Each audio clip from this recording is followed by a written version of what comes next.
ya tetap pede, tetap semangat dengan ilmu yang kalian dapat dan tentunya ya mengamalkan ilmu itu. Jadi mengamalkan ilmu itu. Jadi semoga dengan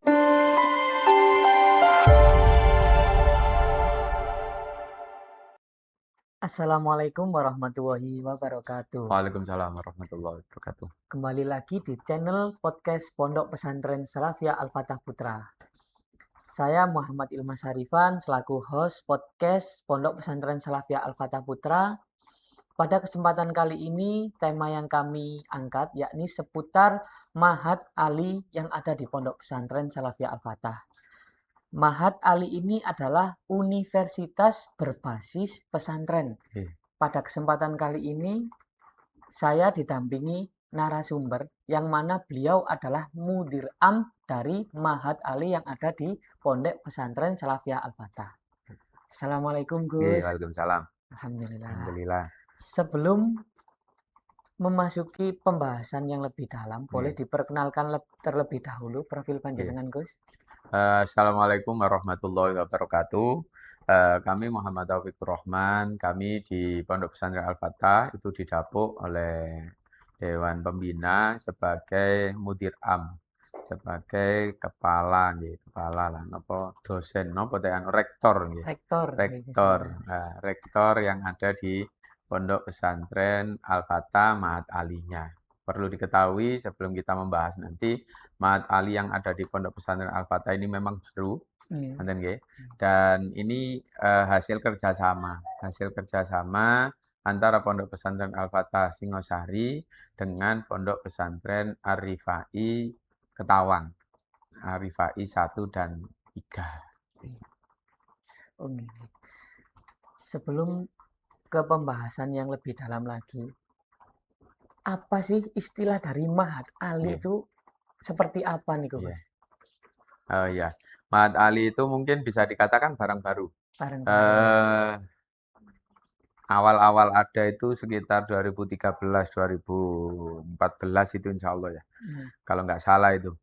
Nah, itu memang baru.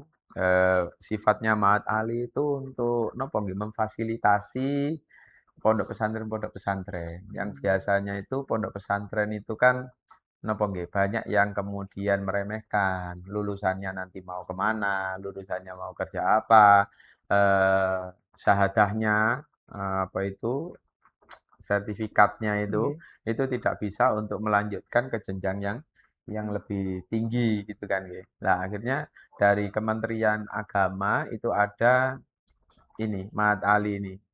Ada program Mahat Ali. Mahat Ali itu nanti sejajar lulusannya dengan universitas. Berarti untuk sekarang masih ada dua marhalah. Marhalah itu berarti strata itu kalau di universitas. Jadi ada marhalah ula sama marhalah saniyah. Jadi nanti ada S1, ada S2-nya. Lah ini sebagai jawaban untuk kegelisahan lah, bisa dikatakan kegelisahan para wali santri yang enggan memondokkan anaknya hanya karena nanti kalau mondok kemudian anak saya jadi apa, kemudian nanti tidak diterima kerja karena apa itu ijazahnya tidak sah dan yang lain ya. Akhirnya dengan adanya Mahat Ali ini setidaknya menjawab sedikit keraguan mereka lah. Ternyata Mahat Ali itu diakui secara negara. Lah nanti model Mahat Ali itu adalah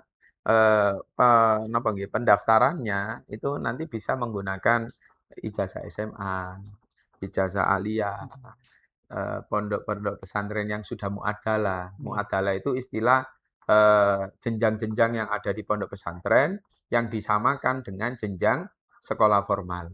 Jadi seumpama contoh ngambil satu contoh di Pondok Pesantren Lirboyo. Itu kan ada model pondoknya kan salafiyah. Jadi nggak ada sekolah formalnya. Tapi jenjang dinia yang ada di sana, ibtidaiyah, sanawiyah, aliyah, itu sejajar. Disamakan muadalah, istilahnya sekarang muadalahnya itu sejajar dengan ibtidaiyah ya, dengan sekolah SD atau ibtidak MI di luaran sana sanawiyah diniyahnya sejajar dengan sanawi formal atau SMP. SMP. Eh, untuk aliyahnya sejajar dengan aliyah atau SMA yang ada di formal. Nah, itu juga bisa nanti jenjangnya untuk masuk ke Mahat Ali lewat ijazah yang dari pondok yang sudah statusnya muadalah itu.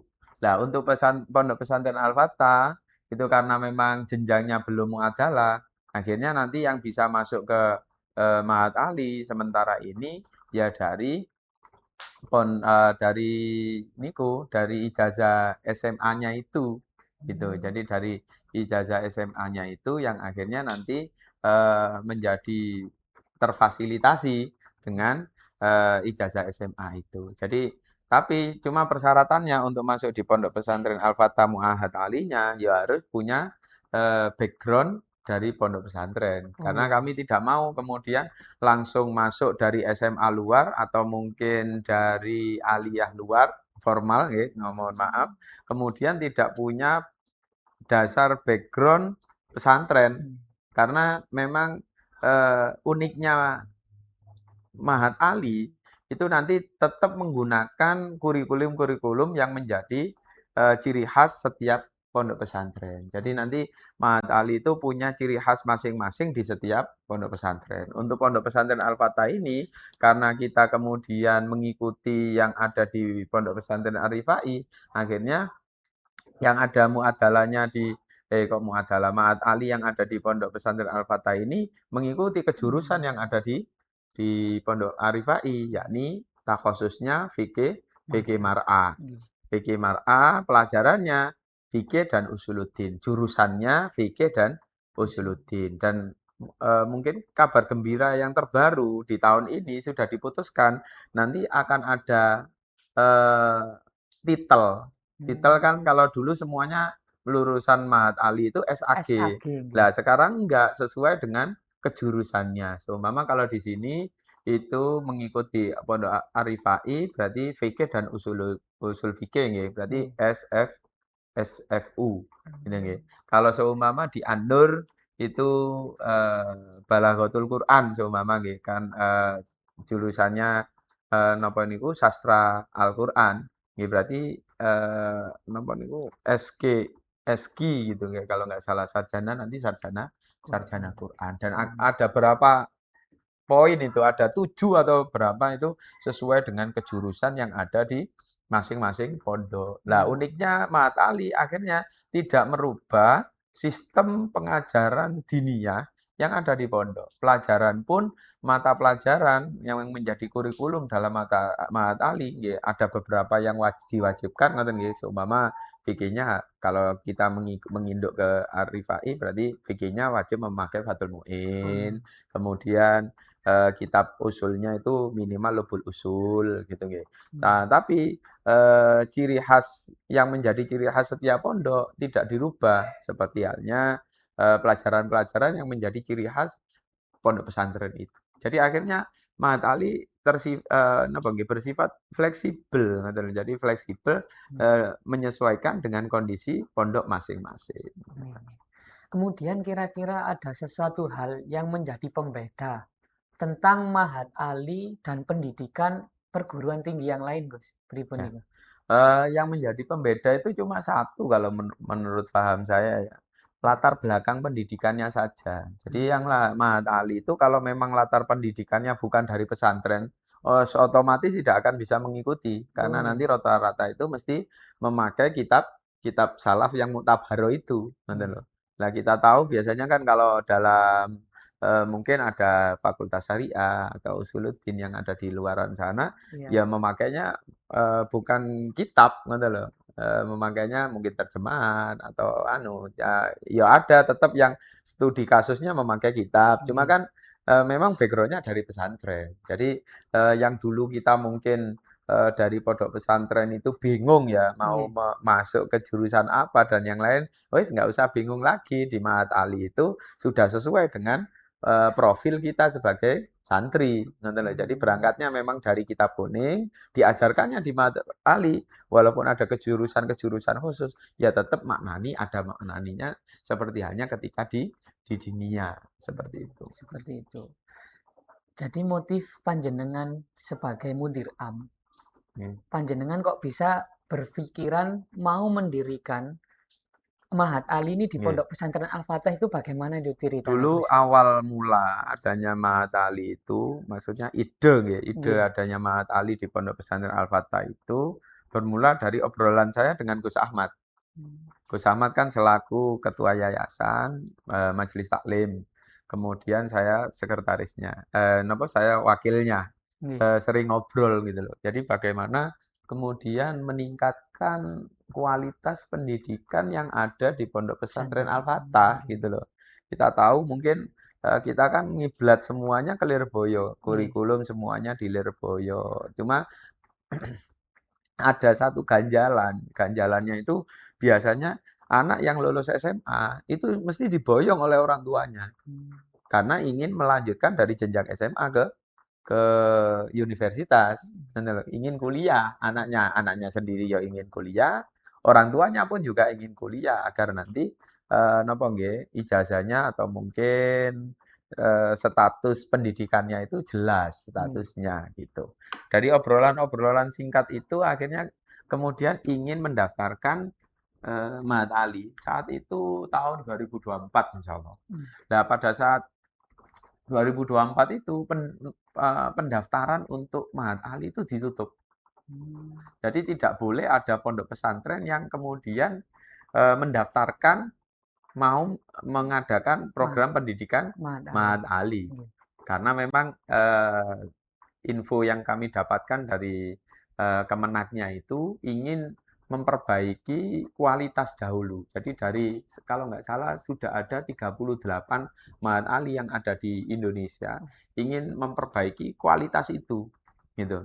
Dan akhirnya kami berhenti tidak mendaftarkan. Lah, kok setelah dibuka, ternyata ada evaluasi dari pelaksanaan Mahat Ali yang selama ini, kemudian ada persyaratan yang mungkin dirasa tidak bisa kita penuhi, yakni santri harus 1.000. Karena kita tahu bahwasanya di Pondok Pesantren Al-Fatah, seumpama putri 2, 450, gitu. Kemudian santri putra 200, 220. Itu paling kalau seumpama dikumpulkan jadi satu, masih 700, 750. Dan akhirnya tidak memenuhi kuantitas dari persyaratan itu. Nah, akhirnya pertama sudah mandek karena memang dihentikan pendaftarannya. Yang kedua ini ya memang benar-benar mandek, tidak mungkin bisa maju. Maksudnya untuk memasukkan berkas Mahat Ali, pendaftaran Mahat Ali karena terganjal satu persyaratan santri yang harus mencapai kuota 1.000 itu. Santri yang dimiliki pondok yang mau mengadakan program Mahat Ali. Terus akhirnya kami di awal 2025 akhirnya mempunyai inisiatif kok nggak gabung saja dengan Arifai. Arifai itu sudah hampir 10 tahunan, hampir 10 tahunan pelaksanaan Mahat Ali. Bahkan pertama ada Mahat Ali di Lirboyo sekitar 2018 itu ngiblatnya dari program pendidikan Mahat Ali yang ada di Arifai. Karena pada saat itu saya sekretarisnya. Saya sekretaris suksesor adanya Mahat Ali dan ketuanya saat itu Gus Hamim Ketawang itu. Karena Gus Hamim Ketawang itu yang menjadi salah satu mantu di Lirboyo, mantu menjadi dzurriyyah sekarang. Itu salah satu suksesor pendirian Mahat Ali yang ada di Arifai. Jadi akhirnya oleh pondok di Pondok Lirboyo, beliau yang dijadikan ketua, kemudian saya yang sekretaris. Tapi pada saat itu 2018 itu kami terakhir mengabdi di Pondok Pesantren Lirboyo. Akhirnya kami tidak meneruskan dan digantikan sekretaris yang lain. Terus akhirnya ada Mahat Ali di Pondok Pesantren Lirboyo itu pertama 2018. Nah, dari situ akhirnya kan kami embrio Mahat Ali, kenapa sih kok pondok di notabene-nya mohon maaf nggih, pondoke dhewe ngono ya. Pondoke dhewe kok gak ono Mahat Mahat Ali ini Ali. mungkin nih, apa itu, dalam masalah administrasi dan yang lainnya itu paham Hmm. pengurusan itu gitu ya. Dan akhirnya kami inisiatif ngobrol dengan Gus Atok. Gus Atok itu mudir Mahat Ali di Pondok Pesantren Arifai Arifai. 1 dan 3. Hmm. Jadi akhirnya, oh nggih monggo kita di-welcome karena memang aslinya ditunggu-tunggu. Gus Atok itu aslinya mau menawarkan pondok sini itu mulai dari lama gitu loh. Cuma karena memang bisa dikatakan Pondok Arifai itu adik lah ya, atau mungkin Gus Atok itu bisa dikatakan kalau secara status keluarga itu keponakan, cucu malah ada yang cucu kalau dengan Yai Makin ya cucu memang. Jadi akhirnya sungkan untuk itu. Tapi akhirnya dengan adanya kemudian saya membuka omong itu, akhirnya Gus Atok itu malah semangat gitu loh. "Nggih monggo Cak," ngoten lho. Jadi Hmm. walaupun Gus Atok itu setelah seterata keluarga itu keponakan, manggil saya tetap Cak karena umurnya hampir nggak jauh beda lah. Jadi akhirnya, "Ya monggo Cak kalau mau memang bergabung." Dulu itu pas 2 tahun atau 3 Hmm. tahun nggih, sebelum wafatnya Yai Zamasari, pas eee, musyawarah keluarga. Kalau di Pondok Pesantren Al-Fatah itu ada musyawarah keluarga untuk menentukan kapan haul, kapan Nggih. akhirus sana. Lah itu Yai Zamasari itu pernah mengatakan, "Pokok emben ya apa carane Duria Al-Fatah iso ngajar ndek Ar-Rifai, Duria Ar-Rifai iso ngajar di Di. Al-Fatah." Hmm. Jadi dawuh beliau yang bisa dikatakan dengan sekarang itu bisa 7 tahun atau 8 tahun itu baru terwujud sekarang. Dan ketika tiba putu di Gus Atok itu Hmm. pas Gus Bas ini sebagai pengasuh Pondok Arifai 1 dan 3 itu kami juga belum ada arah ke situ, ngoten nggih, belum ada arah ke situ.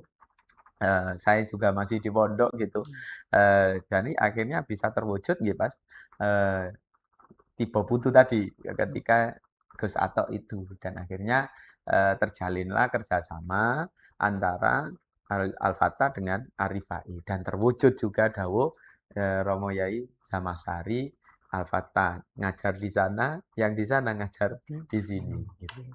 Masya Allah.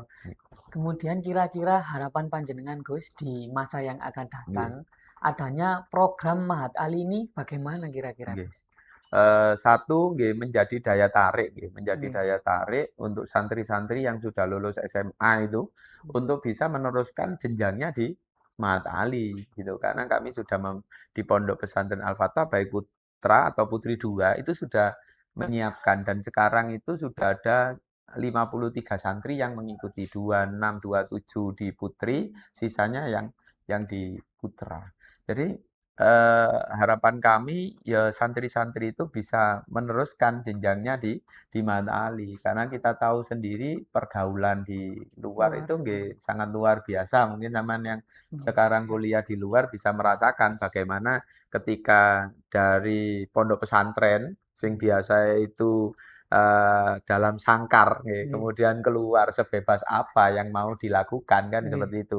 Dan banyak dukungan dari wali santri, terutama wali santri putri yang wadul ke Gus Ahmad itu, "Gus, mosok mboten wonten Mahat Ali atau yang lain, wong putri kula niku bingung mau menentukan eee, universitas, Nggih. bingung nanti ketika keluar dari pondok itu pergaulannya itu seberbahaya apa, kalau sekarang Nggih. kan sangat bahaya sekali." Akhirnya dengan adanya Mahat Ali ini ya satu, memang santri-santri meneruskan itu. Dan yang kedua, harapan kami bisa menarik minat santri yang lain. Hmm. Akhirnya mondok di Pondok Pesantren Al-Fatah, yang sehingga kuota yang sebelumnya belum kita kejar, yang 1.000 itu. Nggih. Semoga dengan adanya Mahat Ali, ini kan bisa terkejar. Karena dengan adanya Mahat Ali, anak yang seharusnya boyong tidak boyong. Nggih. Nggih. Betul. Setidaknya 3 tahun, 2 tahun ada yang boyong walaupun kami memperbolehkan tetap boyong,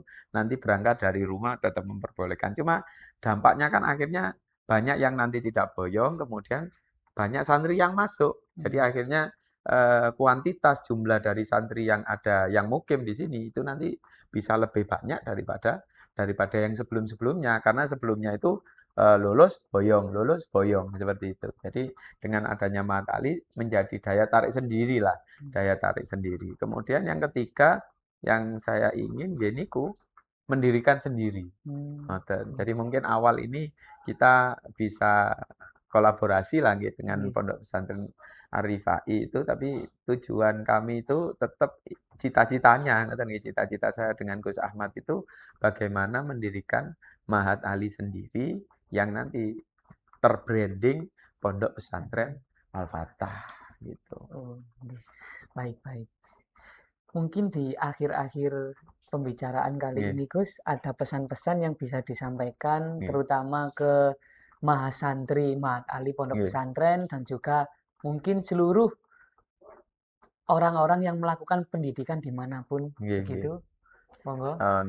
Jadi jangan berhenti belajar. Intinya itu kita ada Mahat Ali itu untuk sebagai ikon lah ya. Jangan berhenti belajar. Soalnya rata-rata itu kalau yang dulu sebelum ada Mahat Ali itu anak berhenti belajar atau maksudnya berhenti mondok gitu ya.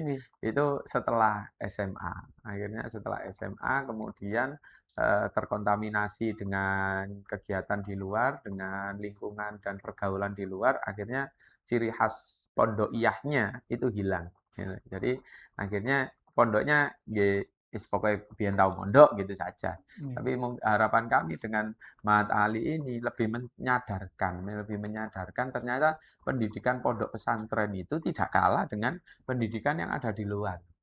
Mungkin kalau seperti saya gitu, apunten, saya itu masih menjalankan S2 pasca sarjana di Al-Hikam. Itu kami jalurnya jalur beasiswa. Ternyata setelah kami masuk di situ, kualitas diskusi dan yang lain itu bisa dikatakan kualitas diskusinya lebih tinggi yang ada di pondok pesantren lewat basu masail, lewat musyawarah.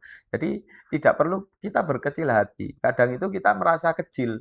Oh saya nggak kuliah, ilmu saya tidak sebanyak orang yang kuliah. Tidak. Kita bekal pondok yang ada, ilmu yang ada di pondok itu ternyata seumpama dijajarkan dengan yang ada di di universitas, walaupun notabene-nya kita tidak kuliah, itu pelajaran di pondok pesantren itu lebih tinggi. Nah, kadang kita itu merasa kecil dengan hal yang besar itu kan kebalik gitu loh. Jadi pesan kami ya tetap pede, tetap semangat dengan ilmu yang kalian dapat dan tentunya ya mengamalkan ilmu itu. Jadi semoga dengan adanya Mahat Ali ini nanti bisa lebih mengembangkan eksistensi dari mahasantri. Jadi karena memang program-program yang nanti akan ada di pondok pesantren dalam Mahat Ali-nya, yakni nanti ya ada dakwah lewat media online, itu nanti kami wajibkan setiap mahasantri untuk mengisi di media online. Makanya di Putra sudah mulai podcast, sudah mulai kultum. Di Putri juga sudah seperti itu. Baru ada ya baru ini Pondok Putri kemudian mulai mandiri membangun ekosistem medianya. Itu juga kami yang mensupport.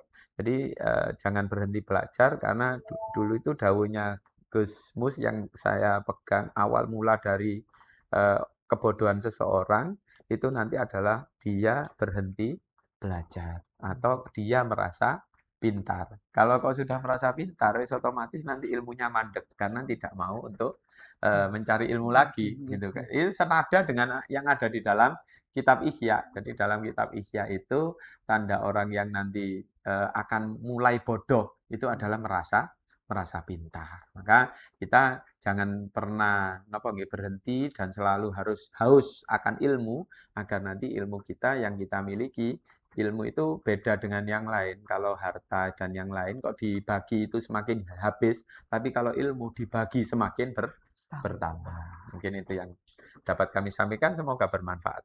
Amin. Masya Allah sekali pesan-pesan yang disampaikan oleh beliau ini. Dari sebuah ruang yang sederhana ini, kita belajar bahwa ilmu tidak pernah memilih siapa yang pantas, Nggih, bener. tetapi siapa yang bersungguh-sungguh dialah yang akan pantas untuk memilikinya. Bener. Terima Nggih, kasih kepada Bapak narasumber sudah nggih. memberikan ilmu, memberikan pengalaman, sudah juga menceritakan tentang adanya sejarah Mat Ali di Pondok Pesantren Nggih, Salafiyah sama-sama. Al-Fatah. Terima kasih juga kepada pemirsa sudah menyimak obrolan kami mulai awal sampai akhir. Jangan lupa like, share, komen, dan subscribe channel podcast Pondok Pesantren Salafiyah Al-Fatah Putra.